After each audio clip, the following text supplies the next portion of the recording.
kwenye shida, tena kwenye shida, Mungu bless.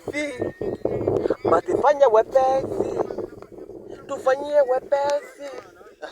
Wauni zako Jobe.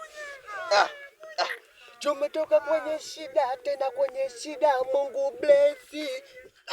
Basi fanya wepesi. Oya kwanza mani. Oya. Tumekuja kunishuti. Hiki tu leo. Oya tumekuja kwenye shuti. Hiki tunafanywa leo hadi wow, sapani hiki tu ni kali na mwenyewe utaelewa hadi utakubali. Mshaelewa? Hilo chupa hilo kwanza hilo goma linaitwa Brace.